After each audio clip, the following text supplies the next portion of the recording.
Hello and welcome to this mini seminar or presentation. It is about 10 minutes long and it's on 3 things you must know about counter offers. I'm Jim Urquhart.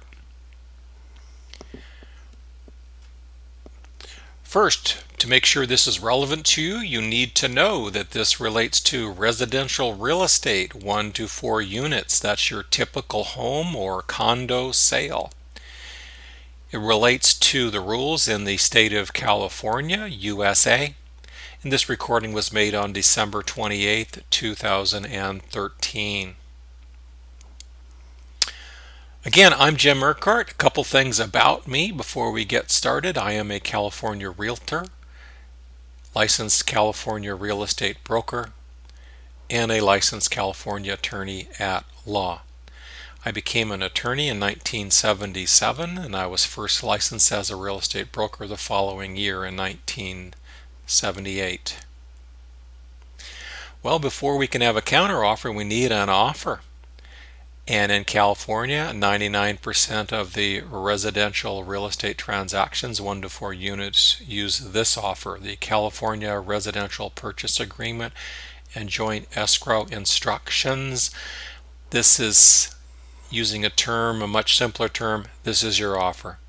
This is the document that the buyer uses to make the offer on the property. Later, when it's signed by the seller, it becomes the contract, and all 8 pages of detailed fine print get to be made part of the contract, but at this point it's just an offer signed by the buyer, a prospective buyer.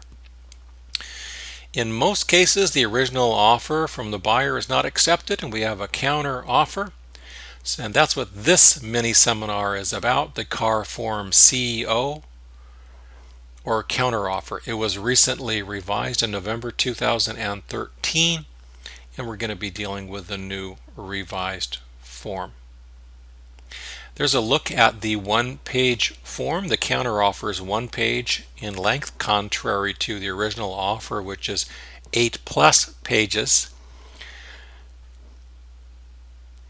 The counter offer has 5 sections, 4 numbered sections, and then a 5th section, the confirmation of acceptance. We'll talk about each of these in just a moment.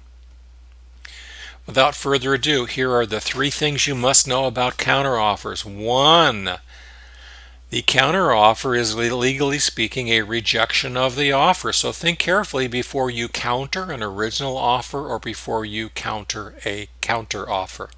Because when you do, you're rejecting it. It expires as a matter of law and cannot later be accepted if you change your mind. You cannot go back and accept it. Oh, sorry. Counteroffer, I realize I was asking too much. I want to go back and accept the original offer. You can't unless that buyer allows you to do that, and they don't have to. Number 2, a counteroffer is a new offer, and the same rules apply. Number 3, to be binding, the counteroffer must be both signed and delivered to the maker or the maker's agent. Signing isn't enough, it has to be signed and delivered. Obviously, you can't secretly sign the counteroffer and think you have a contract without delivering it to the other side so they know that you signed it. It's logical and obvious if one thinks about it.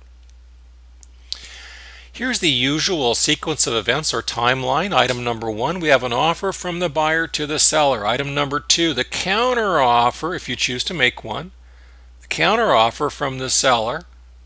The seller is the maker of the counteroffer now, the initial counteroffer. 3, acceptance by the buyer. I'm going to deal with a case where we have just an offer and a counteroffer which is accepted. There can indeed be counteroffer 1, counteroffer 2, counteroffer 3, etc. And that does happen from time to time. Item 4, deliver the acceptance to the maker before expiration. And then confirmation of acceptance by the maker. It is optional, but I highly recommend confirmation of acceptance by the maker, that 5th section of the form. So let's take a look at the actual form itself. Section 1, the first section of the CO counteroffer, the main action takes place here in 1C. Generally, the price is always being countered, and here Billy Buyer, who's trying to buy 44 Main Street, La Quinta, offered something less than $1 million, and Sally Seller wants the $1 million. It's probably less than it was listed for, but Sally wants the $1 million. And other terms can be countered too, such as counteroffers often deal with escrow. Here, escrow is speedy title. The title company shall be Blackacre Title. And dealing with a liquidated damage and arbitration of disputes clause, that's often dealt with in the counteroffer. They have to be separately initialed, and often we don't get back the original offer fully signed and initialed. Under better practices, we do get a signed offer back with a counteroffer. Often we don't. So to deal with that, we have this fifth section dealing with the liquidated damages and arbitration of dispute clauses of the offer. Part 2 of the counteroffer is the expiration. The default expiration here is by 5 p.m. on the third day after the counteroffer is signed.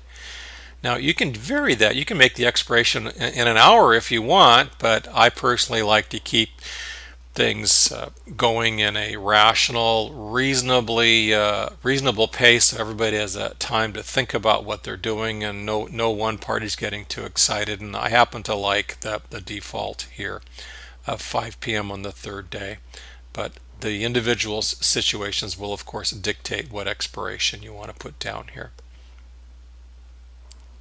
Item 3, Sally Seller is signing the counteroffer. That's pretty obvious, nothing in particularly to talk about here. Item 4, this is the acceptance. Billy Buyer is going to accept. He's not going to counter again. He's not going to check this box subject to the attached counter because he wants a deal.